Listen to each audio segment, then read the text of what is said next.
This channel does not promote any violent, harmful, or illegal activities. All content provided by this channel is meant for an educational purpose only. এই মুহূর্তের বড় খবর, তৃণমূলের 21শে জুলাইয়ের সমাবেশে শর্ত বাঁধল হাইকোর্ট। আরও একবার আপনাদের জানাই, তৃণমূলের 21শে জুলাই, সেই 21শে জুলাইয়ের সমাবেশে শর্ত বাঁধল হাইকোর্ট। এবং যে শর্তগুলো দেওয়া হয়েছে তার মধ্যে অন্যতম সকাল ৮টার মধ্যে মিছিল বার করতে হবে, এমনটাই জানা যাচ্ছে। শর্ত বেঁধে দিল হাইকোর্ট। শ্রাবন্তী শাহ আমাদের সঙ্গে রয়েছেন, আরো বিস্তারিত জানাবেন। শ্রাবন্তী, কোন কোন শর্ত, আদালতের কি বক্তব্য? মামলা তাই বিশেষ শর্ত আরোপ করতে পারেনি আদালত, এবং সেটাও নির্দিষ্টভাবে উল্লেখ করেছেন বিচারপতি। পরিষ্কারভাবে একটি শর্ত বেঁধে দেওয়া হয়েছে, যে মিছিলের জন্য কলকাতা শহর স্তব্ধ হয়ে যায় সেই মিছিলগুলি ৮টার আগে করতে হবে। অর্থাৎ যে কোনো মিছিল সেটা সকাল ৮টার আগে করা যাবে। তারপর ৯টা থেকে ১১টা পর্যন্ত যাবতীয় যানজট, যেটা কলকাতা হাইকোর্ট সংলগ্ন এলাকা, একই সঙ্গে মধ্য কলকাতার ৫ কিলোমিটার জুড়ে যেখানে বিভিন্ন অফিস রয়েছে, সেই সমস্ত জায়গার যানজট নিয়ন্ত্রণ করার যাবতীয় দায়িত্ব কলকাতা পুলিশ কমিশনারের হাতে রয়েছে। তাকে দেখতে হবে গোটা বিষয়টা। একই সঙ্গে বিচারপতির বক্তব্য যে ১১টার পর থেকে মিছিল করা যাবে, রিশিডিউল হয়েছে সেটা।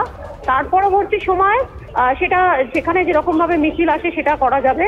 শুধুমাত্র যারা অফিসে আসতে চান তাদের যাতে কোনো রকম সমস্যা না হয় তার জন্যই আপাতত এরকম একটা শর্ত বেঁধে দেওয়া হয়েছে। নিঃসন্দেহে এই প্রথমবার তৃণমূলের সব থেকে বড় বার্ষিক যে অনুষ্ঠান, যে সভা, সেটার উপরে এই প্রথমবার এরকম ভাবে শর্ত আরোপ করা হলো। এই মামলার নিষ্পত্তি করেনি আদালত, এর পরবর্তী সময় হলফনামা দেবে দুপক্ষই। সেই হলফনামায় পরবর্তী সময় এই 21শে জুলাই সভা সেটা কলকাতার যানজট এড়িয়ে অন্য কোথাও করা যায় কিনা, সেটা আদৌ সম্ভব কিনা, সে সম্পর্কে জানাবে দুপক্ষ। শ্রাবন্তী, আপাতত তোমাকে ধন্যবাদ। শ্রাবন্তী, এই মুহূর্তে যে খবর জানালো অত্যন্ত বড় খবর। এই মুহূর্তে সব থেকে বড় খবর, 21শে জুলাই মামলা, তৃণমূলের সবচেয়ে বড় সভায় শর্ত ৯টা থেকে ১১টা পর্যন্ত হাইকোর্ট চত্বরে যেন কোনো যানজট না হয়, কোনো মিছিল নয়, সকাল ৮টার আগে মিছিল করতে হবে।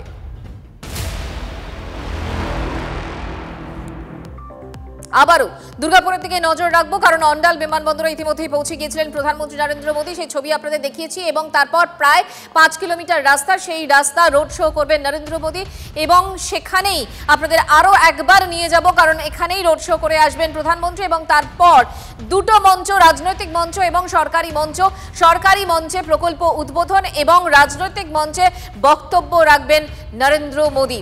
এই মুহূর্তে হীরক আমাদের সঙ্গে রয়েছেন, হীরকের সঙ্গে কথা বলবো। হীরক, কি ছবি দেখতে পাচ্ছ? দেখো, কিছুক্ষণ আগে যেটা জানা গেছে যে প্রধানমন্ত্রী তিনি অন্ডাল এয়ারপোর্টে নেমে পড়েছেন, এবং অন্ডাল এয়ারপোর্ট থেকে আমি যে জায়গায় দাঁড়িয়ে রয়েছি, অর্থাৎ দুর্গাপুরের এই গান্ধী মোড়, সেই জায়গায় পৌঁছতে বড় জোর ১৫ মিনিট সময় লাগার কথা। এই মুহূর্তে তুমি দেখতে পাচ্ছ গান্ধী মোড়ের যে রাস্তা, সেই রাস্তা কার্যত ক্লিয়ার করে দেওয়া হয়েছে। নিরাপত্তা আধিকারিক যারা রয়েছেন, নিরাপত্তা কর্মীরা যারা রয়েছেন, তারা গোটা রাস্তার মধ্যে যাতে কোনোভাবে যারা বিজেপি কর্মী সমর্থক বা স্থানীয় বাসিন্দারা যারা প্রধানমন্ত্রীকে দেখার জন্য দীর্ঘক্ষণ ধরে এই রাস্তার দুদিকে দাঁড়িয়ে রয়েছেন, তারা যাতে কোনোভাবে চলে আসতে না পারেন, যাতে কোনোভাবে প্রধানমন্ত্রী যাতায়াতের যে সড়ক, সেই সড়কে যাতে কোনো রকম বাধা সৃষ্টি না হয়, তার জন্য কিন্তু সচেষ্ট রয়েছেন, এবং তারা ভিড় কন্ট্রোল করার চেষ্টা করছেন। তার পাশাপাশি আমি দেখাতে চাইবো যে এই মুহূর্তে গান্ধী মোড়ে সেখানে টিপটিপ করে বৃষ্টি শুরু হয়েছে, এবং সেখানেও কিন্তু এই বৃষ্টি উপেক্ষা করে অসংখ্য মানুষ, তারা বিজেপি কর্মী সমর্থক রয়েছেন যেমন, তেমনই কিন্তু স্থানীয় বাসিন্দারা, তারাও কিন্তু এই মুহূর্তে অপেক্ষা করছেন যে প্রধানমন্ত্রীকে কখন তারা চোখের দেখা দেখতে পাবেন। তার পাশাপাশি যেটা জানিয়ে রাখতে চাইবো যে যেহেতু দুর্গাপুর অত্যন্ত প্রসিদ্ধ শিল্পাঞ্চল এ রাজ্যের, এবং এই দুর্গাপুর শিল্পাঞ্চলের একাধিক কারখানা গত কয়েক দশকে একের পর এক বন্ধ হয়ে গেছে। সেই বন্ধ কারখানা খোলার ব্যাপারে প্রধানমন্ত্রীর কাছ থেকে তারা, আমরা যে ছবি এই মুহূর্তে দেখাচ্ছি, মিঠুন চক্রবর্তী নরেন্দ্র মোদীর সভায় ইতিমধ্যেই তিনি এসে পৌঁছেছেন। অন্যতম আকর্ষণ মিঠুন চক্রবর্তী এসে পৌঁছেছেন দুর্গাপুরে। হীরক, প্লিজ কন্টিনিউ। আমি অনুরোধ করব মধ্যেই আমাদের একেবারেই দেখো এই মুহূর্তে কিন্তু স্থানীয় বাসিন্দারা তারা কার্যত রাস্তার দুদিকে জড়ো হয়েছেন, একেবারে ব্যারিকেডের উপর উপচে পড়েছে বলা চলে স্থানীয় বাসিন্দা থেকে বিজেপি কর্মী সমর্থকদের ভিড়। তারা কেউ গেরুয়া পতাকা নিয়ে এসছেন, কেউ আবার খালি হাতে এসছেন। এই বৃষ্টির মধ্যেও তারা কিন্তু দীর্ঘক্ষণ দাঁড়িয়ে রয়েছেন, কেউ 2 ঘন্টা কেউ 3 ঘন্টা পর্যন্ত দাঁড়িয়ে রয়েছেন শুধুমাত্র প্রধানমন্ত্রীকে চোখের দেখার জন্য।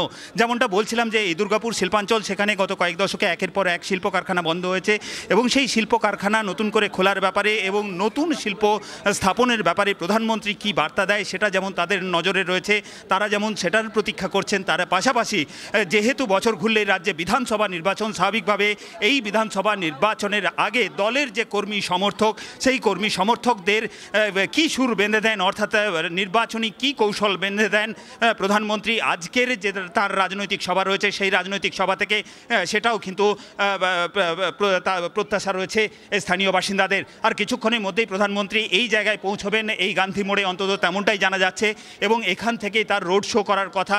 এখান থেকে এই যে রাস্তাটা চলে গেছে, এই রাস্তা 5 কিলোমিটার প্রায় গেলে সেখানে নেহেরু স্টেডিয়াম, এবং সেখানেই দুটি সভা রয়েছে। তার একটি সভা সরকারি সভা, যেখান থেকে প্রায় 5,000 কোটি টাকার বিভিন্ন প্রকল্পের তিনি উদ্বোধন এবং শিলান্যাস করবেন। তার পাশাপাশি একটি রাজনৈতিক সভা তিনি করবেন, যে রাজনৈতিক সভায় কিন্তু শুধুমাত্র এই দুর্গাপুর বা শুধুমাত্র পশ্চিম বর্ধমান জেলা নয়, তার পাশাপাশি বাঁকুড়া, পুরুলিয়া, পূর্ব বর্ধমান সহ আশপাশের যে জেলাগুলি রয়েছে, বীরভূম, এই জেলাগুলির মানুষ, অসংখ্য মানুষ তারা জড়ো হয়েছেন। সকাল থেকে আমরা দেখেছি যে এই জেলাগুলি থেকে বাসে করে অসংখ্য মানুষ, অসংখ্য বিজেপি কর্মী সমর্থক তারা এসে হাজির হয়েছেন দুর্গাপুরে। এবং যেহেতু বছর ঘুরলেই বিধানসভা নির্বাচন, 2026-এর বিধানসভা নির্বাচন, সেই বিধানসভা নির্বাচনে প্রধানমন্ত্রী কী সুর বেঁধে দেন সেই দিকে তাদের নজর রয়েছে। কারণ তুমি জানো যে 2026-এর বিধানসভা নির্বাচনে এই দক্ষিণবঙ্গের যে 57টি সিট রয়েছে সেই সিটগুলি কিন্তু অত্যন্ত গুরুত্বপূর্ণ। সেটা যেমন তৃণমূলের কাছে ধরে রাখা বড় চ্যালেঞ্জ, তেমনই কিন্তু বিজেপির কাছেও বড় চ্যালেঞ্জ। এই সিটগুলির থেকে যতটা বেশি সংখ্যক আসন ছিনিয়ে নেওয়া যায় তৃণমূলের কাছ থেকে, আর সেই উদ্দেশ্যেই কিন্তু প্রধানমন্ত্রীর এই রাজনৈতিক সফর। থামাচ্ছি, এই মুহূর্তে হাত নাড়ছেন প্রধানমন্ত্রী পাইলট কারে করে এবং কনভয়, প্রধানমন্ত্রীর কনভয় ইতিমধ্যেই গান্ধী মোড়ের দিকে রওনা দিয়েছে। গান্ধী মোড় থেকে নেতাজি যে স্টেডিয়াম, সেই স্টেডিয়াম পর্যন্ত যে 5 কিলোমিটার, প্রায় 5 কিলোমিটার রাস্তা, সেই রাস্তা রোড শো করবেন প্রধানমন্ত্রী। অন্ডাল বিমানবন্দর থেকে গান্ধী মোড়ের দিকে ইতিমধ্যেই রওনা।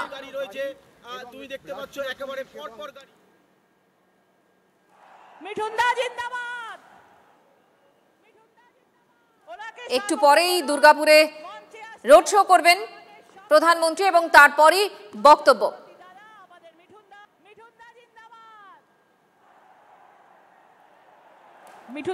আবারও চলে যাই হীরক, আমাদের সঙ্গে রয়েছেন হীরক। দেখো, আর অল্পক্ষণের অপেক্ষা, হয়তো 5-7 মিনিটের মধ্যেই প্রধানমন্ত্রীর যে কনভয়, সেই কনভয় এই গান্ধী মোড়ে এসে পৌঁছবে, অন্তত তেমনটাই মনে করা হচ্ছে। কারণ প্রায় 10 মিনিট অতিক্রান্ত প্রধানমন্ত্রীর যে ফ্লাইট, সেই ফ্লাইটে অন্ডাল এয়ারপোর্ট ছুঁয়েছে। অন্ডাল এয়ারপোর্ট থেকে এই জায়গায় পৌঁছতে বড়জোর 15 মিনিট লাগে, অর্থাৎ আর মাত্র মিনিট 5-এর মধ্যেই প্রধানমন্ত্রীর যে কনভয়, সেই কনভয় হয়তো এই গান্ধী মোড়ে এসে পৌঁছবে, তেমনটাই মনে করা হচ্ছে। এবং তার জন্যে কিন্তু একেবারে এই মুহূর্তে চূড়ান্ত যে নিরাপত্তার আঁটসাঁট ব্যবস্থা, সেটা যেমন দেখা যাচ্ছে যে একেবারে রাজ্য পুলিশের বিভিন্ন আধিকারিকরা তারা রোড যাতে ক্লিয়ার থাকে, যাতে প্রধানমন্ত্রীর কনভয়ে কোনো রকম বাধা না পায়, সেটা যেমন তারা এই মুহূর্তে নিশ্চিত করছেন। তার পাশাপাশি কিন্তু সাধারণ মানুষ, স্থানীয় বাসিন্দা, তারাও কিন্তু একেবারে তাদের মনে করছেন যে তাদের যে প্রতীক্ষা, অর্থাৎ 2 ঘন্টা, 3 ঘন্টা, 4 ঘন্টা ধরে যারা বৃষ্টির মধ্যে, রোদের মধ্যে দাঁড়িয়ে রয়েছেন শুধুমাত্র প্রধানমন্ত্রীকে একবার চোখের দেখার জন্য, তাদের যে প্রতীক্ষা, সেই প্রতীক্ষার কোথাও অবসান হতে চলেছে, অন্তত তেমনটাই তারা মনে করছেন। এবং স্বাভাবিকভাবে তাদের শেষ মুহূর্তের যে উচ্ছ্বাস, সেই উচ্ছ্বাসটা চোখে পড়ছে। আমি একটু কথা বলার চেষ্টা করব। বলছি, কতক্ষণ ধরে দাঁড়িয়ে আছেন? কি প্রত্যাশা প্রধানমন্ত্রীর কাছে? কতক্ষণ ধরে দাঁড়িয়ে আছেন? 1.5 থেকে 2 ঘন্টা। কি প্রত্যাশা প্রধানমন্ত্রীর কাছে? দুর্গাপুর যেন শিল্পায়ন উন্নতি হয়, বিশাল উন্নতি হয়, যেরকম আগে ছিল সেরকম এখন যেন হয়। আগে কি ছিল? আগে প্রচুর এখানে কাজকর্ম হতো, প্রচুর ইনফ্রাস্ট্রাকচার ছিল। আপনি কি চাইছেন? উন্নতি। কিসের উন্নতি? শিল্পাঞ্চল, শিল্পের উন্নতি। প্রধানমন্ত্রীকে দেখতে এসছেন, কতক্ষণ দাঁড়িয়ে আছেন? 2 ঘন্টা।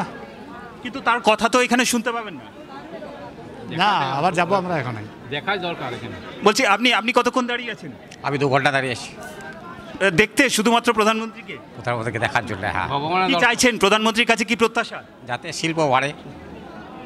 অর্থাৎ তুমি শুনতেই পাচ্ছ যে প্রত্যেকটি মানুষ যারা এই ব্যারিকেডের সাইডে দাঁড়িয়ে রয়েছেন, যারা প্রধানমন্ত্রীকে চোখের দেখার জন্য প্রতীক্ষা করছেন, তারা কিন্তু প্রত্যেকেই যেটা বলছেন যে তাদের একটাই চাহিদা, যেহেতু এই দুর্গাপুর শিল্পাঞ্চল শিল্প যা একসময় জার্মানির রুড়ের সঙ্গে তুলনা করে দুর্গাপুরকে বাংলার রুড় বলা হতো, ভারতের রুড় বলা হতো, সেই শিল্পাঞ্চলে একের পর এক যে বন্ধ একদম কারখানা, হিরক, সেই এখানে বন্ধ একটা কথা কারখানা বলো, শিল্পাঞ্চল ঠিক বাংলার শিল্পাঞ্চল এই দুর্গাপুর। এবার আমরা বারবার দেখেছিলাম যে বিজেপি কিন্তু টার্গেট করে উত্তরকে, কারণ সেখানে তাদের জমি অনেকটাই শক্ত।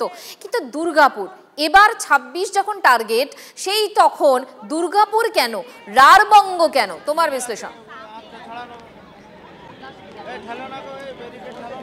একেবারেই দেখো, যদি 2026-এর যে বিধানসভা নির্বাচন, সেই বিধানসভা নির্বাচনে দক্ষিণবঙ্গের একটা আলাদা গুরুত্ব রয়েছে। অন্তত রাজনৈতিক গুরুত্ব যদি দেখা যায়, তাহলে দেখা যাবে যে দক্ষিণবঙ্গে 57টি আসন রয়েছে, যে 57টি আসনের বেশিরভাগ আসন যে দখল করবে সে কিন্তু বিধানসভা নির্বাচনে অনেকটা এগিয়ে থাকবে, অর্থাৎ সরকার গঠনের দিকে অনেকটা এগিয়ে যাবে, অন্তত তেমনটাই মনে করে রাজনৈতিক দলগুলি। স্বাভাবিকভাবে এই দুর্গাপুর হচ্ছে যে এই দক্ষিণবঙ্গের মূলত পশ্চিমের যে জেলাগুলি রয়েছে, সেই জেলাগুলির একটা সেন্টার পয়েন্ট, একটা মধ্যস্থল, এবং এই দুর্গাপুরকে কেন্দ্র করে যেহেতু অনেক মানুষের জীবন সঙ্গে থাকো তুমি, তোমার সঙ্গে আবারও কথা হবে এবং আমাদের নজর থাকবে দুর্গাপুরের দিকে।